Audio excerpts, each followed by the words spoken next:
Next panelist is actually a good friend of mine, working in TV development. I've had the opportunity to work with a lot of different executives in TV, but not that many that are actually Asian American.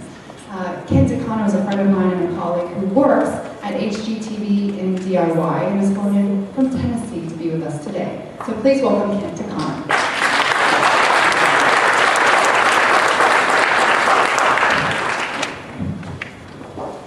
Thank you very much. First of all, thank you, Tammy, for inviting me to this event, and thank you for all attending. This is awesome. This is so cool. I was thinking about this on the plane ride down here the other day. When I was most of your ages, there was no event like this. So when Tammy asked me to join, I was thinking, of course I'm going to do it. This is amazing. And so to be here with all these people who've done so much, it's an honor. So thank you. Hopefully, thank you. I don't know a whole lot of this. I'm behind the camera. I'm going to be showing about a 2-minute video. It still kind of cuts into my 5 minutes, so that's probably a good thing. Kind of shows you what I do, sort of, if you're not familiar with HGTV. Most of you are, I think. But my real quick talk is really about just sort of passion. I grew up in a household where my parents were saying, as I'm sure many of yours, business, computers, science. Well, I had the distinct honor of being the only Asian American at UC Berkeley who was really poor in those subjects.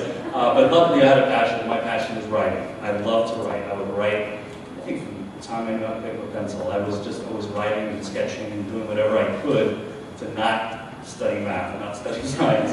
And so maybe it was sort of a result of all that. But really, I mean, it all starts in that. You said exactly what I was thinking is being prepared for the opportunity. I wanted to write, and so when I got out of college, I was going to go to law school.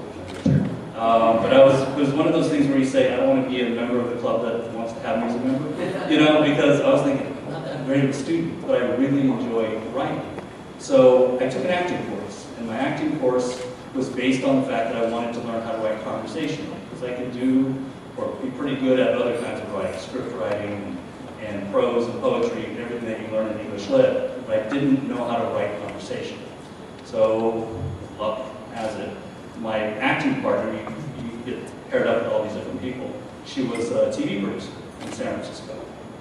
And she said, are you an intern? Or are you a student? I said, no, actually I just graduated. And she said, oh, well, we're looking for interns at the station. I said, well, you said you're a student? She said, yeah.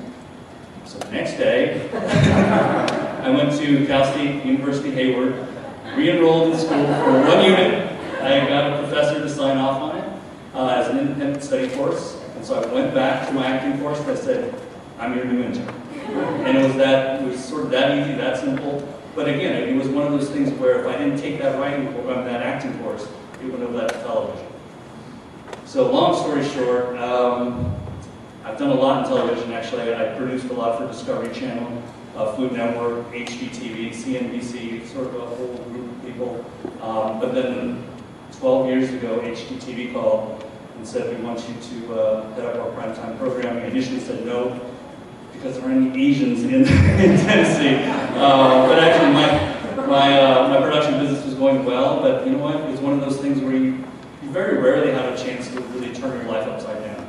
And I thought, you know what, I can do this for 2 years, and who's going to benefit me, right? I mean, it's going to be on my resume. So, again, 12 years later, I'm still there. It's a great company. We not only own HGTV DIY, but we own Food Network, Travel Channel, Cooking Channel, and GAC. So, it's a great company to be with.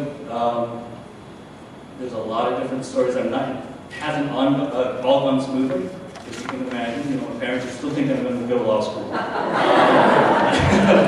but every once in a while, it seems to pay off pretty well. But again, it's one of those things, and this is for all the people who are still trying to figure out what they want to do. Find something you really enjoy doing. I mean, if you didn't enjoy football, you didn't enjoy law school, reporting, you're not going to be good at it, and you won't be recognized for it. So it's just one of those things, and I think, at least I can speak for my generation, it was just work harder than anybody else. And if you do that, it's all about working on. So, I'm going to show you my quick little 2 minutes, and if you can join me later in the one-on-one session, I'd love to talk further.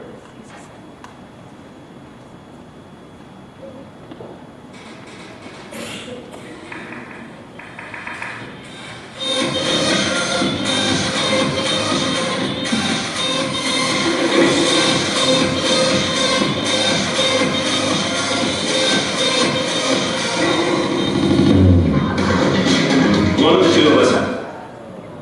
Catalyst for the rest of the project. Oh my God! How did we do this? What coincidence, huh? That every year your house was destroyed and everything. We were handpicked to tackle this next grade, and this project is going to be crazy. Somebody goes to dinner, they leave their house, they come back to their house, and there's a new kitchen. Well, wow! It kind of blows your minds. I can activate a task mob of total strangers with a wide range of skills to transform a home in just 2 days.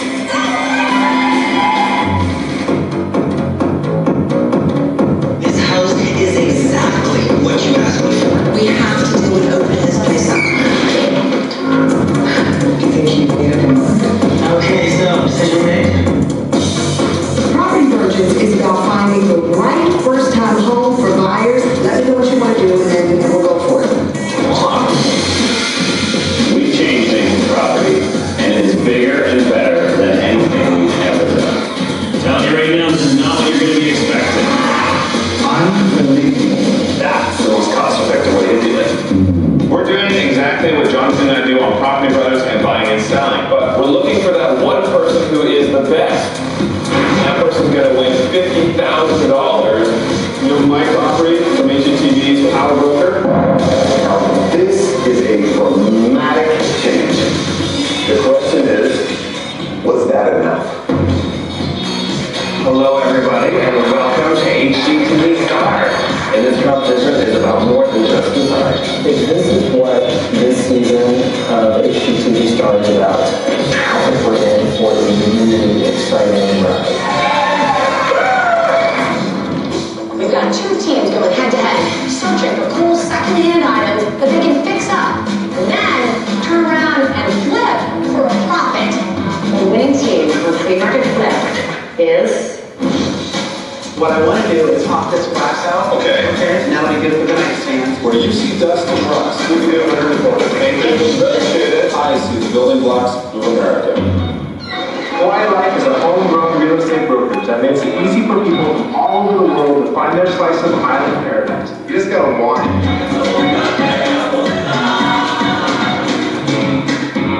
Paradise. It's gorgeous. Totally incredible. It would be very private and secluded for us. We are hundreds of miles away mentally when we step on this island.